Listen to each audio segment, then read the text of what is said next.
Happy New Year's, all y'all. A friend claims religion is irrational because God's omniscience and foreknowledge contradicts free will and says morality is relative from evolution. Any thoughts are appreciated. Love all y'all. Thanks.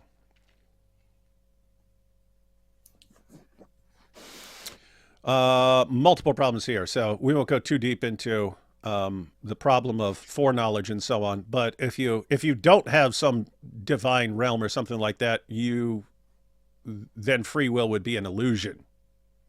As far as like, if you're talking about like a libertarian free will is you actually have multiple things that you could do. And if you do something and you wound back the clock and gave you the opportunity to do it again, you could do something else. If you toss out some sort of divine or spiritual realm or something like that, you're stuck with pretty much straightforward physical causation. So the question is, if you did have legitimate libertarian free will, could God have foreknowledge of what you would do? You have multiple responses. That there are four main directions people have gone in responding to that. Various theologians and philosophers over time.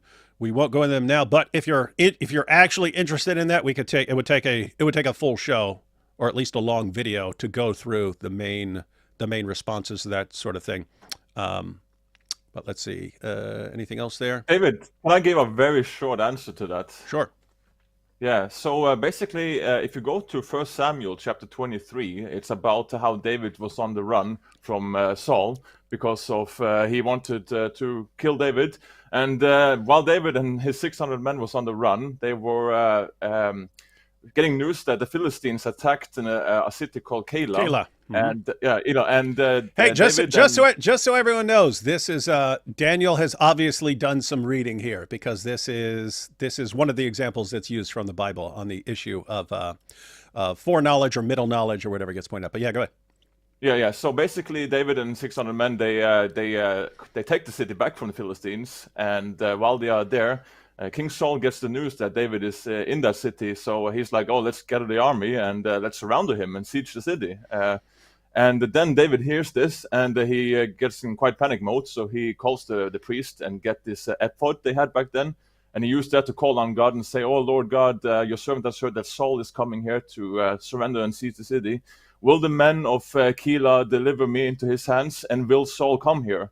Now, both to these questions, God says, yes, Saul will come down here, and yes, the men of Keilah will surrender you to him. And when David hears this, he and his 600 men, they leg it, they bounce, they escape. And then Saul hears this, and he cancels his plan to summon his army and returns. So notice what we have in this passage here. We have God has knowledge about two things that never happened. So foreknowledge does not necessitate predestination. It's a biblical example. Mm-hmm.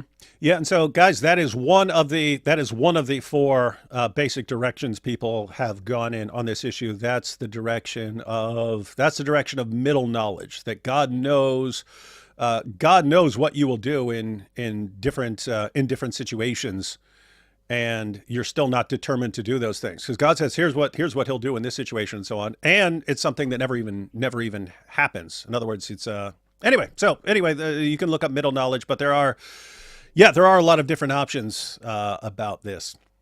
Have you ever wondered, why doesn't God, as the maximally perfect and all-loving being, just give everyone, all humans, throughout history, undeniable proof of his existence, including those who claim to be non-resistant non-believers, or something similar?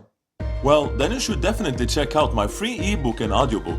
You don't have to register or sign up for anything, just listen directly to the audiobook on YouTube, or download the PDF, or read the animated ebook on DanielApologetics.com. Again, the book is 100% free, and you can share it with anyone. If you want to support my work, I ask for prayers, that you boost the algorithms by subscribing, liking, and commenting on the videos. And if, big if, this ministry is a blessing to you, plus that you are interested and able, there are financial ways you can help this channel, with all from $2 and up monthly, or one-time donations. Any amount is helpful because it all adds up. Links for all this is in the description box. Hope the free book is helpful. God bless.